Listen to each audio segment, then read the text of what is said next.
Hey everybody, it's Mickey here, Mr. India. I'm here at the National Army base here in Nevada, Reno. We're going to go in and have a tour, and we've been told we're allowed to take video footage, so looking forward to it. Let's go inside.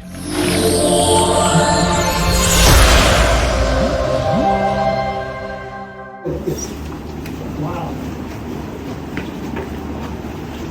Oh wow. Oh my gosh, those are bigger than they look in the newspaper. They look twice. They always look like a dot in the sky. Oh my gosh, they look so small in the faces.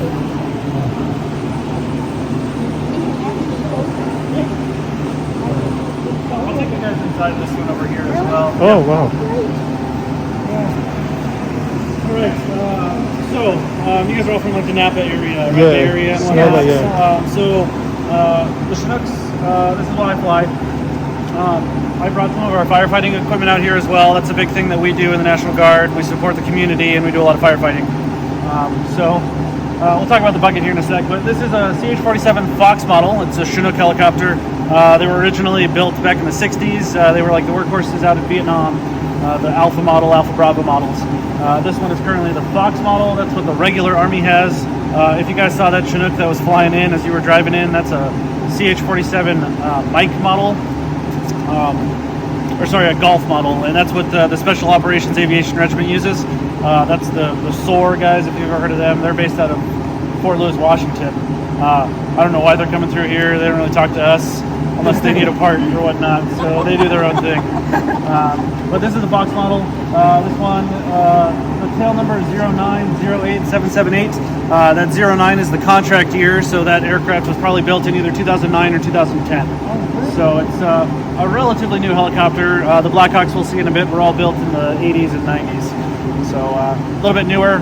These are the newest helicopters to the Nevada Army National Guard. We got them back in 2017, I think, about. So we're still trying to figure out how to use them. Unit did just deploy last year to Iraq and Kuwait. We didn't bring these helicopters. They were farmed out to other states, and we fell in on helicopters over there. So we're just getting all of our helicopters back. The Chinook unit has 6 of these helicopters. The Black Hawk unit has 6 Black Hawks, and we'll talk about that. But if we want to go inside, I can tell you a little bit more about the helicopter. How much do they cost? Can you take a picture of it?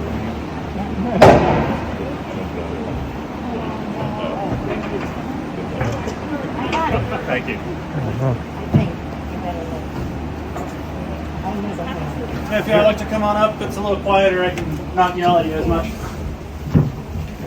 Thank you. I got it. Got it? Yeah. Watch your stuff over here. It is a little oily. It might be a little slick. Okay. Try to wipe it up. This is pretty comfy. Yeah, not too bad. Have a seat. Are we going for a ride? Maybe. Fortunately not. FTD. And then for finale, jump out the back door No, that's okay. with a parachute. No, not interested. Big upgrades to that. We're a fully digital cockpit, which we can kind of cycle you through so you can go take a look at. And a few airframe improvements. They were noticing some cracks in some places, so they beefed up some stuff and put some composite materials in places to try and eliminate some of those cracks. Specifications on this helicopter: 15,000 pounds is our maximum gross weight. The helicopter itself weighs anywhere from 26,000 pounds or so. Depends on how it's outfitted. Maximum range is about 400 miles. We burn about 300 gallons per hour. 1,029 gallons on the aircraft is what our full bag is. We have the capability to put in an internal tank, which is another 800 gallons, gives us about another 2 hours of flight time. So we can do up to 3 of those tanks. We don't normally do that, but it is a capability. Center cargo hook, that's right under here. If you watch your feet.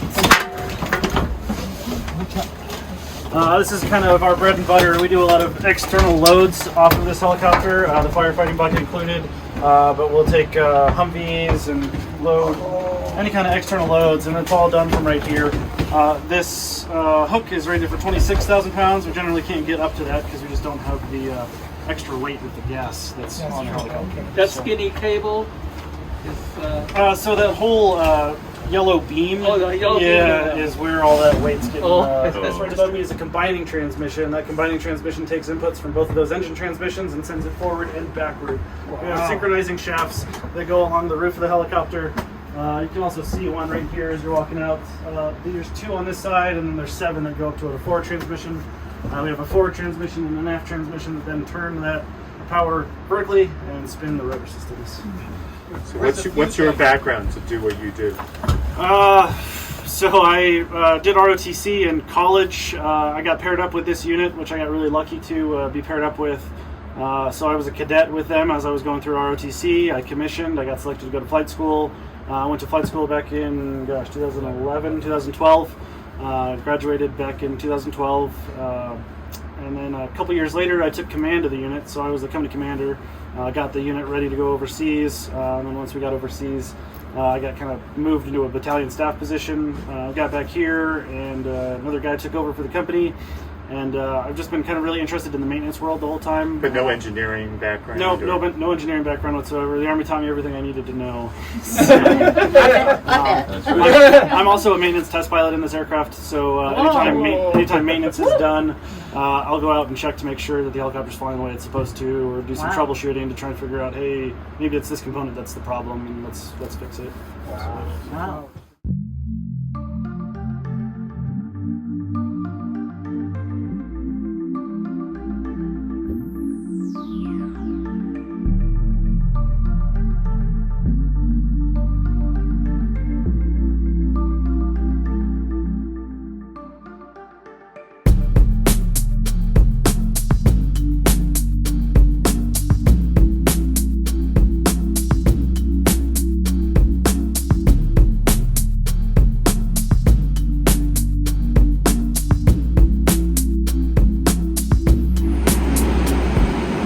Alright, so this is the Bambi bucket that we use for firefighting for the Chinook. There's another one in the Black Hawk hangar that they use, and I'll show you that one. It's on a 100-foot long line. We don't like to get too low to the fire because we do push out so much rotor wash with our rotor system that it could exacerbate a fire. So we got to be a little bit higher up so that rotor wash has time to dissipate and not affect the fire. That's why we use the long line. This is a 2,000-gallon bucket. We can do 2,000 gallons of water. Generally not at the beginning of the flight because we do have that fuel that's kind of taken away some of that useful load, but as it goes on, we can start doing full buckets of water. The cool thing about this bucket, over on this side, you can see it's got 4 pumps that we can fill this bucket up with just 18 inches of draft of water. So if we don't have anywhere that's deep enough as a dip site close to a fire, we can dip out of somebody's pool that's like a 3-foot pool, just dump this into the pool, pump water into the bucket, and then take that to the fire. The whole thing will fill up in about 2 minutes or so, so those pumps move quite a bit of water. Wow. I did a fog control. Oh, thank you. Yeah, so these are new buckets upgraded for us this year. They're called Bambi Maxes. They just kind of improved the valve system so we can get a lot more control over spot drops and just doing like half of a bucket on different places. You'll see us do line drops, spot drops, and we work hand in hand with the Nevada Division of Forestry and CAL FIRE quite often. This year, the California National Guard's pretty much all deployed, all their aviation assets, so we're expecting it to be a pretty bad fire season, and we'll probably be flying over in California working on fires as well this year. This specific helicopter is actually an Alaska National Guard helicopter. They just brought it down here to get it phased. Every 200 and 400 hours is what the legacy program was. They've changed it recently to every 320 hours. It goes through a big overhaul where they'll take everything apart, look at it, make sure everything is still good, put it back together. It was just cheaper for the Army to fly it down here and do it rather than send people up there to do it. No kidding.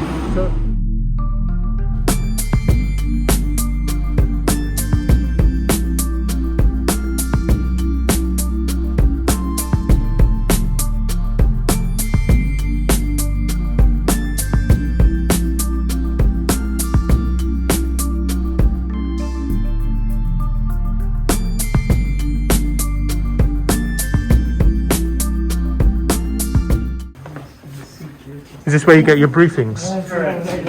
Well, one of the pilots So are these mission briefings or? Yep, generally. Like, we're not getting too many missions. It's a little more training, so we'll just do the training briefings in here. Are they comfortable enough to sleep in? I've never slept in these, but they do recline. So, yeah. I think training sessions are normally an excuse for me to go to sleep. Yeah. And then behind you there, across the hallway, is our flight planning room. That's where all of our pilots will do planning, figure out how much the helicopter is going to weigh, what kind of torque we're expecting, what the route's going to be, when we need to take off in order to make a time on target, all that kind of stuff. So we've got computers in there that allow detailed flight planning to occur.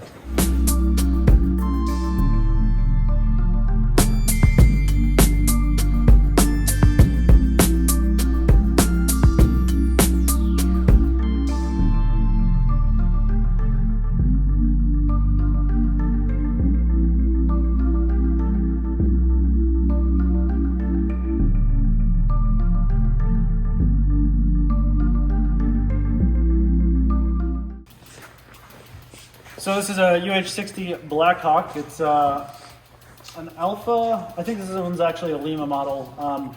Collectively, the Army has grouped all of the Alpha and Limas together, so you'll hear the term UH-60 Alpha Lima. They're just the older ones. This one was built back in, I think like 84 maybe 92, somewhere around there. So they're older. The Army does have Mike model Black Hawks as well that also have that full digital glass cockpit. The Guard just has not got those yet, so we're still flying these old beasts. Sikorsky makes this helicopter. Their maximum takeoff weight's about 22,000 pounds, I believe. Their engines are quite a bit smaller than ours. They only provide like 1,800 shaft horsepower per engine. Maximum troop carrying capacity on this is about 11 people, and their maximum useful load is about 9,000. They can do external loads, and we do have one of their buckets that we'll show you on the way out. These helicopters are outfitted for medevac, so on the other side, or it's not on this one right now, but on the other side they do have an external hoist that they can do live hoists with for like high angle recoveries of folks. I think they can fit about 6 litters inside here if they need to for like a mass casualty type event. They also do have a HH60 variant that's got a full complement of medical equipment on board to provide a little bit more than just in-flight care. What's the lifespan of a helicopter that you keep it for? Yeah. That's a tough one to answer. Sometimes they just break and we gotta get them, turn them in early, essentially. Big cracks in formers and whatnot. But these have been operating since the 80s, so 30, 40 years or more. How old was you when this was commissioned? I was not a glint in the milkman's eye when this one was built. But you can fly one? Not one of these, just the Chinooks. Okay. Yeah. Awesome. Are they quite similar or different? So, realistically, if someone could help me start up the helicopter, I could probably go fly it. All the controls do the same thing. Okay. They just, how they do them is slightly different between a tandem and a single rotor helicopter. But forward input on the cyclic is still going to pitch the helicopter forward. A pull on the houses get bigger sticks going to make the helicopter go up. So.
how do you get the helicopters back on an aircraft carrier, or do you fly them out? There's a number of different ways you can do it. You generally will take off the blades. They kind of fold back, and they can make it so the footprint of the helicopter is much smaller. You can put them on a boat. You can put them on a C-5 from the Air Force. C-17s will carry these as well. You can do the same thing with the Chinook. That aft pylon will come off. The blades will come off. You put them inside the cabin of the aircraft, and you can put them on a boat. You can put them on a plane. Any number of ways. But you wouldn't fly them over to the destination? No, okay. Generally not. I think there is a way to do that, but it's a little bit prohibitively expensive to do So that. if you wanted to get this out to Afghanistan in the quickest possible time, how would you do that? We would probably fold the blades, taxi it over to the other side of the airfield, get a C-17 out there. I believe C-17 will land. I think that's what brought these in. Tug it up into the thing, tie it down, and then fly it over. And how long would that take to get across? We could have this thing broken down and folded, ready to transport within like 2 days. And the flight itself to get it over there? About a day. A day. So on the third day, you're up and running? Pretty much. They would unfold it. They'd have to just do a track and balance verification to make sure that nothing's going weird with the rotor system after putting it back together. But yeah, within a week, there would be a lot of coordination to make that happen. Yeah. But it would be doable. And so you'd have to send the engineers out to reassemble it and... Nope, no engineers. It's a maintenance level task, just a maintain. So the crew on the ground over there deal with it? Yep. Wow, amazing. What happens if there's like a breakdown on in the field? So we do practice that pretty regularly. It's called a downed aircraft recovery scenario. Yeah. So they have a precautionary landing for a hydraulic pump or something. They will land the helicopter, let us know what's going wrong. All of our aircraft, these ones also fly with a pilot in command who's very well knowledgeable in how the helicopter works and whatnot. They'll tell us, hey, I've got a hydraulic pump issue or whatever it is. We'll get our maintainers back here to start collecting everything they need to do to replace that component. Yeah. We'll bring that team out. They'll do the maintenance in the field and then go fly, basically do a one-time evacuation, get a maintenance test pilot out there that's a little bit more experienced and can fly that helicopter back to a maintenance facility like here. So how would you protect the helicopter? That happened with the Chinook. I have. So I actually was flying, had a warning come on. Thankfully, it was a nuisance warning, but it was still a shut an engine down, land as soon as possible because the transmission's probably about to catch fire. Luckily, it didn't, but I had landed in the field. We started looking at it, realized that, hey, there's no issues with the transmission itself. The temperatures were all good. I just had a switch that said, hey, this transmission's about to catch fire. So did the maintenance in the field. We have a flyaway kit with us that's got some minimal parts. We have an aircraft footlocker, which has all the tools we need to do expedient maintenance in the field. Made sure that everything was good, fixed it, and then continued mission. And one more question. So if you had to land the helicopter in, I guess, enemy territory because of a failure, and obviously you're not under fire, what sort of help do you get, or are you on your own? No, generally the aircraft are flying two aircraft together. Okay. They never fly single ships, so there's a immediate recovery that can happen, and then depends on the country. They might send other assets to go recover that aircraft or whatnot. So it really depends. Awesome, thank you. Cool. That's all of the like doctrinal stuff associated with aviation, and then they send you to Dunker, which is like, hey, if a helicopter lands in the water and rolls over, you need to know how to get over it or get out of the helicopter. So they could put you through that for a few days. Go to SEER school, which is survive, evade, resist, and escape. It's all like if we were to go down in enemy territory and get captured, what we do to stay sane and last long enough for someone to come get us or try and escape and evade the situation. And the training starts in Alabama? Yep, it's all in Alabama. Yeah. Once that's all complete, then they send us to initial entry rotary wing training. That's in a UH-72 Lakota now. Used to be in a Bell 206, TH-67 is what they called it. But those news helicopters you see flying around, that's what I originally learned how to fly a helicopter in. That was about 16 weeks or so. Maybe a little bit less. And then we learn instruments, or how to fly in the clouds.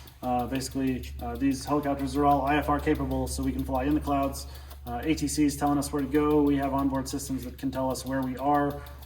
Tuning into VORs, they're called variable omni range beacons on the ground that we can say, oh, we're this direction off of that ground-based radar, essentially, and we know where we're at in the sky.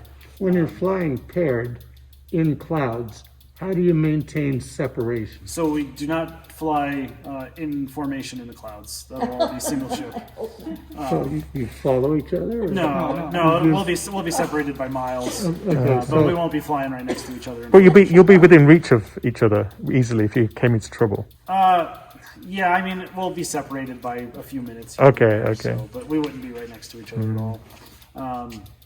So yeah, that instruments phase was another 8 weeks, and then you go to, it's called BWS, or Basic Warfighting Skills, and that's where you learn a little bit of how to fly tactically, how to do terrain association off the ground, how to fly terrain flight down low within 200 feet AGL of the ground.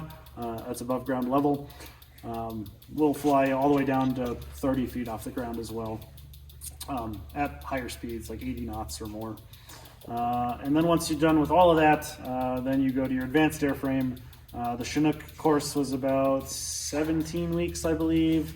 The Black Hawk course is about 15 weeks. Apache is closer to 19 weeks. So it just kind of depends on what they're putting into the curriculum to teach you how to fly. Are you also trained to fly a plane? I am not. Okay. I have the air sense. As long as I can figure out how to fly the plane, I can go fly around. I know who to talk to, all that kind of stuff. But I have not ever been trained on how to fly an actual plane. And do you have dual pilots that can do helicopters and planes? There are some. The advanced airframe waiver, generally the Army wants you to just stick in one helicopter. But we do have some folks that have hopped over 2 planes, and some that maintain currency both in Black Hawks. And we do have a C-12 here as well. It's a Beechcraft 1900, I believe. But that's one of the Army fixed-wing aircraft. So even if you could, you have to stick with one or the other in operation. Generally. Yeah, okay, that's good. So then how long was from start to finish? I was there for 17 months, almost to the day. From Alabama to from starting in Alabama to when you were done? It was all done in Alabama. Yeah. So yeah, about 17 months there. There's 2 different routes for Army aviators to become aviators. You can either do the commission side like I am. So I'm primarily a people manager, where I'm in a leadership role. There's also the warrant officer route. They are technical and tactical experts within the Army. They are somewhere between an enlisted and a commissioned officer. They again are the technical and tactical experts. They don't necessarily have to go to college either. There's a street to seat program, like a high school to flight school program, where the Army will take in a highly qualified guy out of high school, send them to basic training, send them to the warrant officer training course, and then go through all the same things I did as a commissioned officer, where I learned how to fly the helicopter, learned all the doctrine, and that is their primary job, is to just fly the helicopter. My primary job is a people manager, where I am Hey everybody, just come out of the tour for in the National Army base here in Nevada, Reno. What an amazing tour, thanks to the captain. Amazing service he's done. I was affected by the house fires myself, and he was certainly part of the crew that actually put out the fire. So hope you've enjoyed the actual video, and look forward to seeing you soon. Speak to you later.